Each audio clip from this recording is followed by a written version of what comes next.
So there are strategies everywhere from £50 a week up to £100 million, and they're different. Huh? They range differently from everyone, but and from country to country, to be fair. Different countries have different tax laws, so different vehicles. But from your point of view, at the sort of normal end, I'm not going to call it the low end because I'm in that boat as well. It's as tax efficient as you can get it. That's where you start. You use all the tax efficiencies and then you step up into different things.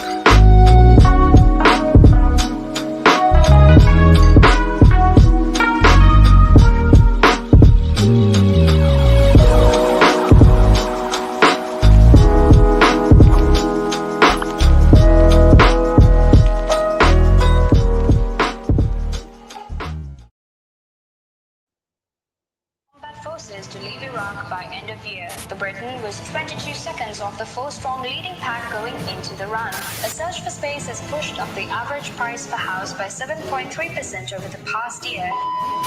Time for the news. Local news. In your local news, 7 guilty of drive-by shooting murder. 7 men have been found guilty of murdering a student who was shot dead in a feud between 2 Thai firm owners. 19-year-old Aya Hacham was mistakenly killed in the botched drive-by shooting in Blackburn on 17th May last year. Thai firm boss Feroz Suleiman had arranged the execution of a rival businessman, but the gunman he hired shot dead Mrs. Hacham instead. 7 of the 8 people who were on trial at Preston Crown Court were convicted of Miss Hacham's murder. Boris Johnson will not meet Scotland's First Minister for talks during a visit this week. Nicola Sturgeon had invited the Prime Minister to her official residence to discuss recovery after the COVID pandemic. But that will not happen. Instead, Mr. Johnson has suggested a meeting with other First Ministers at a later date.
and it gives them something to look at, and it makes them laugh. It makes them laugh. So that's why I do it. Oh, and it could be a really good pickup line as well. Ladies who ask, "Hey, excuse me, so why are you wearing something so colorful?" I mean, hey, you can always have something up on your sleeve. I mean, got me thinking. You want to stand out. Why do you want to stand out though so much, especially with these kind of shirts when you're riding? There must be a purpose behind it, right? Well, when you say a purpose, Nick, what I do, I wear the shirts mainly because they're nice and bright, so they make me visible, especially if I'm riding on the road. Okay. Yeah, I mean, yeah, that's very important, right? Because you want cars, yeah. Very important. And also, like, people see me in like calves, and perhaps I shouldn't be saying this on here, I suppose, but in the bar afterwards. All right. And it gives them something to look at, and it makes them laugh. It makes them laugh. So that's why I do it. Oh, and it could be a really good pickup line as well. Ladies who ask, "Hey, excuse me, so why are you wearing something so colorful?" I mean, hey, you can always have something up on your sleeve. I mean, you look like a guy who would do. You know me too well. You know me too well, Nick.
we really shouldn't be, judging people with regard to whatever it is that we shouldn't be judging people with regard to whatever it is that or rather whatever decision that they make.